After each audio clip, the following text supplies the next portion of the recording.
Hi, welcome back to Wallflowers. So today I'm planting out the beans. So I've got two different types of beans today. I've got French beans and runner beans. And as you know, I ordered them from the Food Initiative Growing Concept, and was helping support them in their first 12 months. So I paid them to start them off for me. And all in all, I've got 72 beans that I can plant out. So as I say, I've got French beans and I've got runner beans. So a couple of years ago, I planted navy beans. And at the time, I'm trying to help them up the side of the archway. A friend who's also a grower came to visit me. She said, can you tell me why you're training that bindweed up your archway? And unfortunately, it was French beans, sorry. The French beans and bindweed to me look quite similar. So I'm planting the French beans on this side because the bindweed actually grows between the beds and I have to keep pulling it out. So I'm hoping if I plant the green beans on this side, I'll actually know the difference between the leaves rather than the French beans. So I'll put the French beans on this side. This patch needs weeding a bit more, but I've got some butternut squashes that don't seem to be doing too well at the moment, and I'm hoping the nitrogen from these French beans being planted nearby will feed the soil and encourage the butternut squashes to grow. Fingers crossed that's the plan. So I'm just in the process of planning out where I'm actually going to plant the French beans. Now, not all of them are as successful in the seedlings as the rest of them, so there's a few mishaps that you can see in the tray. Some have either been knocked off, some are not quite through yet. So I'm spacing them out. Now, probably would have been better if I grew these up poles, but unfortunately I haven't got enough bamboo sticks at the moment, so I'm going to have to purchase some of them as cheaply as I can. So we'll be having a visit to Wilco's tomorrow to see how much a pack of bamboo poles will be. Hopefully I can put one next to each plant, because the beans, the tall beans, like to grow up the pole and go straight up, so I can kind of incorporate into this and then it should go up the archway. So on this inside of the archway I have a grape one end, and then on the other side I have a grape the other end. So I'm only planting so far so as to not interfere with the grape. So I might actually take that corner one out and bring it down here. And just further down the archway.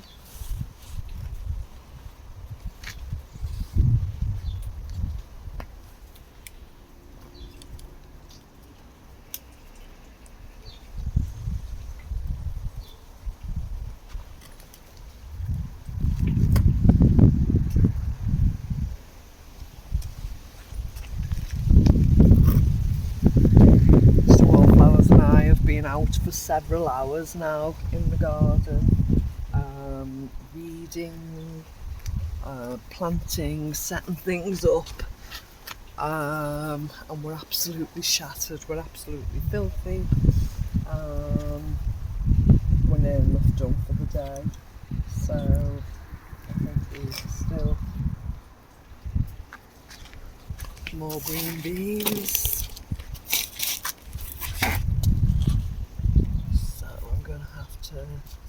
bigger though.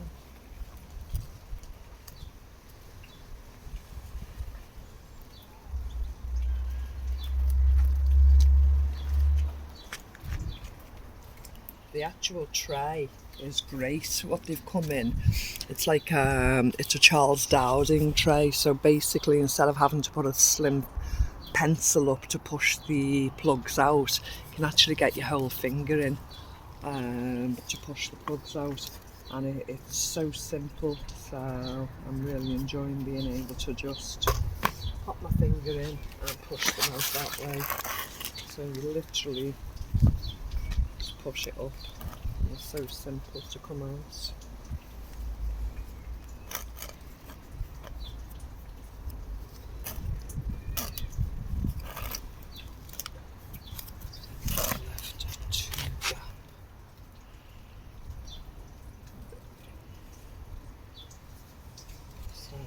They're the green beans for the other side, so I'll now plant them all in where they are, and then I'll move along to the green beans. So I'll come back and show you what they look like. As you can see, we've planted both sides up now. So this side is all the French beans all planted in, with the butternut squash on the other side. This one is the green beans with the peas on the opposing side. As I say, I'll see if I can get the poles to actually train them up the poles and see if that will encourage them to grow. Because this is such a good quality tray, I'll return it to the growers, and they can use that several times.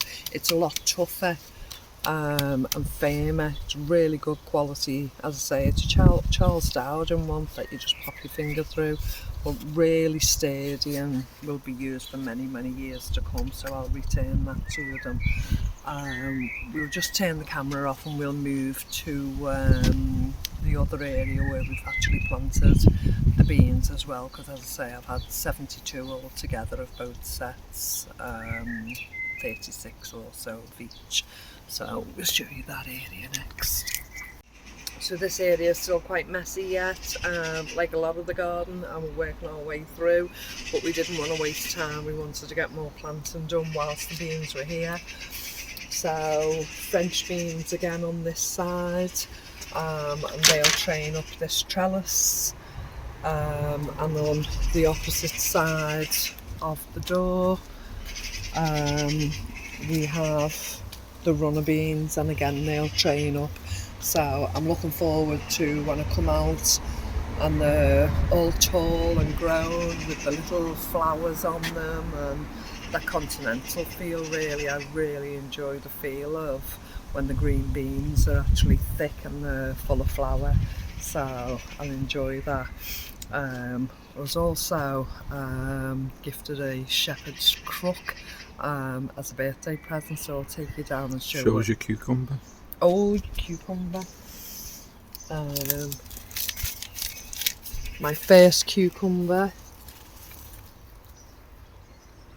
Looking good. Quite happy with that one. There's a few coming, but the first one that's actually near enough ready to pick. Some tomatoes coming on the tomato plants. Only few. They're just starting to come through now. The courgettes are in flower, still quite messy as I say, but the courgettes are in flower. Nothing on the pumpkins yet. I'm not actually sure about the broad beans. I think they're growing now. Whether the mice have been eating. Oh yeah, I love the broad beans. Can you focus in on that with the elderflowers? So they're far off from picking, they're just babies, but oh look, that one's slightly bigger, can you see? So the few on them in between, they're just growing. We'll have them to come through shortly. But I'm really excited about the shepherd's crook, so I'll take you down and show you that. Those carrots are coming along, so you can just see them coming. and the celery behind it is coming along, but quite a few of the leaves look a bit spotty, so I keep taking them off, but I'm hoping I get some of the celery pretty soon. But the carrots are looking really good. If you remember correctly, they were from the paper tape, so that's that. I've had to cut back the lilies around the fish pond. Frog pond, sorry. But that's looking better. This is the shepherd's crook. So when we had the fire put in, the men took the chimney off the top of the roof. So instead of disposing of it, we've decided to use it as a piece of artwork for the garden.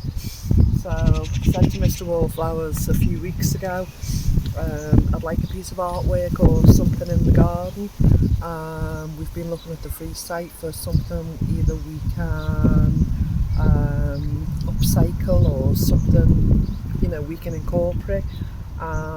This fits the bill for me at the moment. I might come across something at a later date, but the old chimney, bit of different coloured stone on top, the shepherd's crook and a plant. So we've put some nicotine plants in, so the flowers from them will be somewhat like a clematis flower. Obviously this doesn't climb, it'll just be a flower.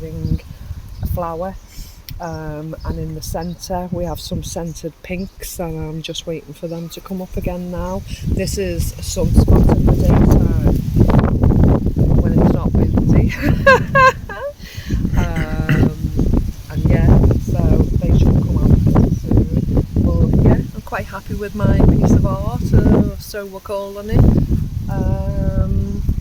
And well, the cabbages are coming along. Would you like to go there? There's quite a lot of tat in the garden at the moment because we're readdressing the corners.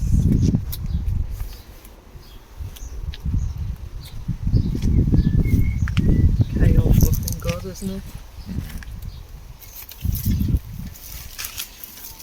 it? We've been eating the spinach on a daily basis, sandwiches, salads, etc. But yeah, go and have a look at the cabbages.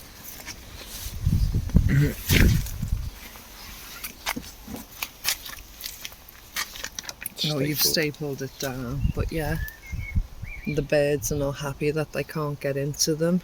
But yeah, the leaves are looking pretty good, and the rest of the kale's still looking good. So yeah, still a work in progress, but everything's coming along. I'll show you some of the fruit on the trees.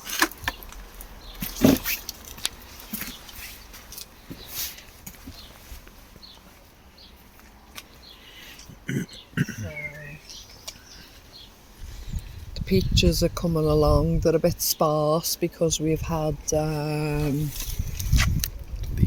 leaf curl on it, but there's still peaches coming through, so we still should get a few. There's some up here, so we're looking forward to that. I'm going to have to do another session of cutting the leaf curl off and make sure we catch that in time. The cooking apple again has some leaf curl as well, but the apples are coming through. We have to dig deep and look for the apples because it's quite bushy and leafy, but the apples are there, and hopefully we should have some nice baking later on in the season. But there's plenty on the tree. Again, I've got some leaf curl to cut off.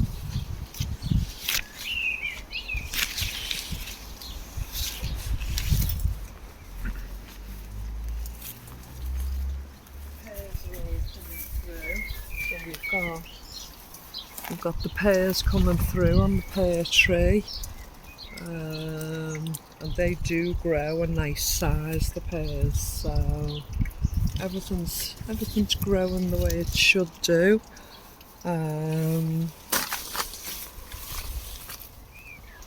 Lost your microphone, Mr. Wallflowers. And we have 2 apple trees. Excuse the washing on the line. But this apple tree is always really abundant. There's lots of apples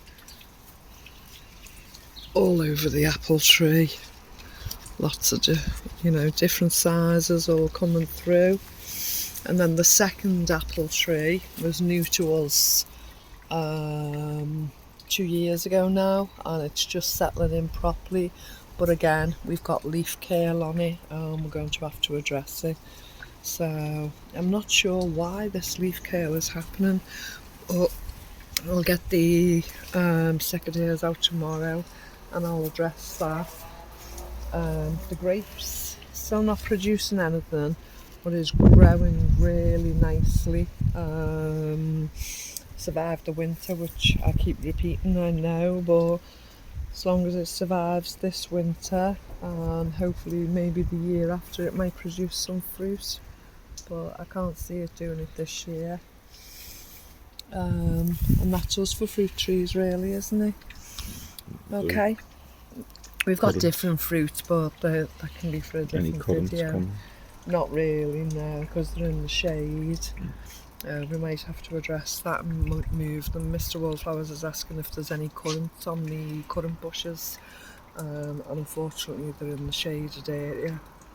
I have to hang the washing out, and with the overhang off the tree, it kind of shadows them, so we'll look for a new space for the currants. I do need to cut the rhubarb though. The rhubarb is humongous.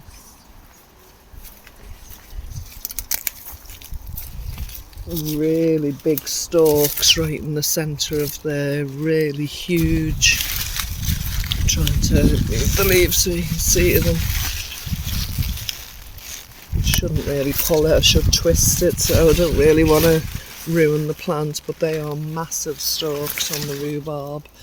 So I'll have to have a session of making some rhubarb cordial, which will be quite nice, but not before we start the elderflower champagne, and we will be making elderflower cordial as well.